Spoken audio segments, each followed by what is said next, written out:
Every eating disorder and its effects explained.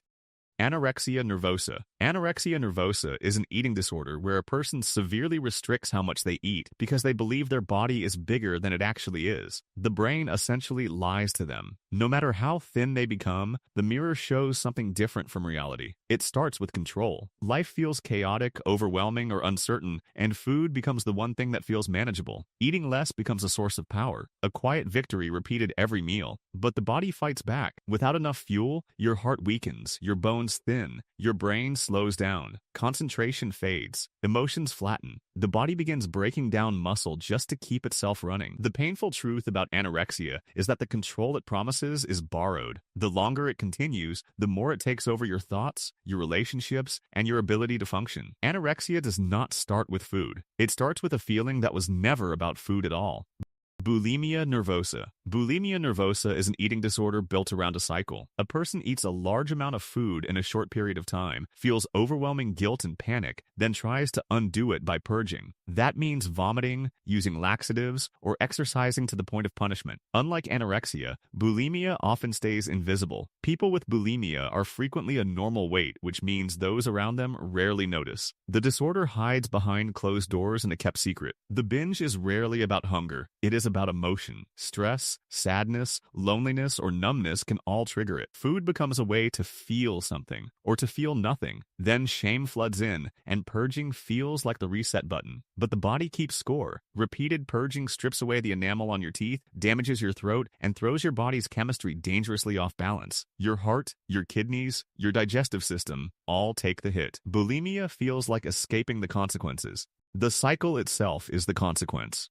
Binge eating disorder. Binge eating disorder is the most common eating disorder in the world, yet the least talked about. A person eats a very large amount of food in a short window of time, often to the point of physical discomfort, feeling completely unable to stop. The key word is compulsion. During a binge, the brain enters a kind of tunnel. Outside noise fades, emotions quiet, and food fills the space where a feeling used to be. It is driven almost entirely by emotion. Anxiety, boredom, loneliness, and stress can all pull the trigger. The brain has learned that eating brings fast, temporary relief and reaches for it the same way someone else might reach for a drink. After the binge, shame moves in. That shame becomes its own source of distress, making the next episode more likely, not less. Binge eating disorder has nothing to do with willpower. The brain is trying to manage pain, and food is simply the tool it found. Avoidant/restrictive food intake disorder. ARFID is an eating disorder where a person avoids large amounts of food, not because of body image, but because eating itself feels genuinely threatening. Certain textures, smells, colors, or the fear of choking can make a food feel impossible to consume. This gets mistaken for picky eating. The difference is severity. A child with ARFID is not being difficult. Their nervous system is sending real alarm signals that the food in front of them is dangerous, even when logic says otherwise. The result is an extremely limited diet that often lacks the nutrients the body needs to grow and function properly. Energy drops, concentration suffers, and social situations involving food become a source of dread. Meals with family, school lunches, birthday parties, these all become minefields. Avoidance grows, the safe food list shrinks, and the world gets smaller. ARFID is not fussiness. It is fear wearing the mask of preference. Orthorexia. Orthorexia is an obsession with eating perfectly, not about eating less, but about eating pure. Every meal becomes a research project. Every ingredient gets interrogated. Anything processed, artificial, or deemed unhealthy gets cut out entirely. From the outside, it looks like dedication. Society rewards it. People call it discipline, clean eating, a lifestyle. That social approval is exactly what makes orthorexia so easy to miss. But underneath the wellness routine, anxiety is running the show. Eating the wrong food triggers intense guilt and distress. Social events become stressful. Restaurants feel unsafe. The list of acceptable foods keeps shrinking until life shrinks with it. Nutrition suffers. Relationships suffer. The pursuit of health quietly becomes its own form of harm. Orthorexia starts as discipline. It ends as a prison with a wellness label on the door. Pica. Pica is an eating disorder where a person compulsively eats things that are not food. Dirt, chalk, ice, soap, hair, paper. The list varies from person to person, but the compulsion feels the same, a persistent, driven urge that is difficult to ignore. It is more common than most people realize. It appears frequently in young children, pregnant women, and people with certain developmental conditions. In some cases, the body is searching for a nutrient it is not getting enough of, like iron or zinc. In others, the cause is psychological illogical. Either way, the consequences are real. Swallowing non-food substances can cause poisoning, blockages in the digestive system, and serious internal damage depending on what is being consumed. Pica looks strange from the outside. From the inside, it feels like a need the body insists is completely real.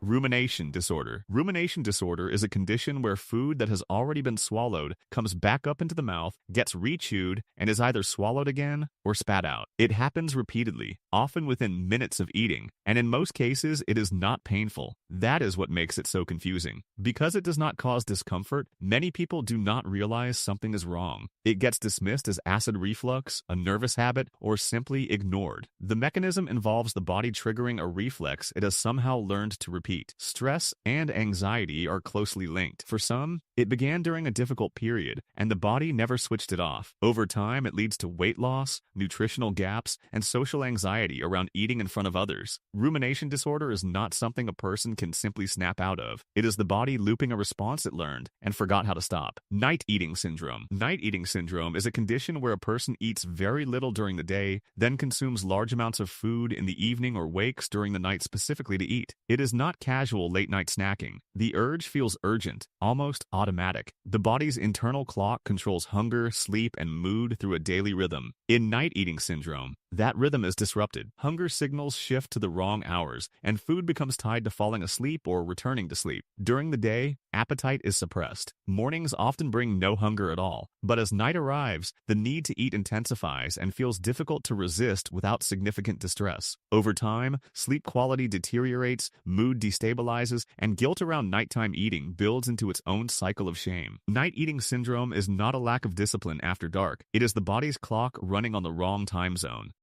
Other specified feeding or eating disorder, OSFED is not a catch-all or a lesser diagnosis. It is a recognized eating disorder for people whose symptoms are real and serious, but do not fit neatly into one defined category. Someone might restrict food like anorexia, but maintain a normal weight. Someone might purge without binging. The suffering does not become less valid because it does not match a checklist. OSFED is actually one of the most commonly diagnosed eating disorders, yet because it lacks a single recognizable name, it is frequently dismissed, both by others and by the person living with it. You don't look sick enough becomes its own quiet form of harm that delays help and deepens shame. The disorder is real. The physical consequences are real. The emotional toll is real. None of that changes simply because the symptoms do not align perfectly with a more familiar label. The danger of OSFED is not in what it is called. It is in how long it goes unrecognized while the body and mind quietly deteriorate. OSFED does not need a cleaner label to deserve serious care. Diabulimia.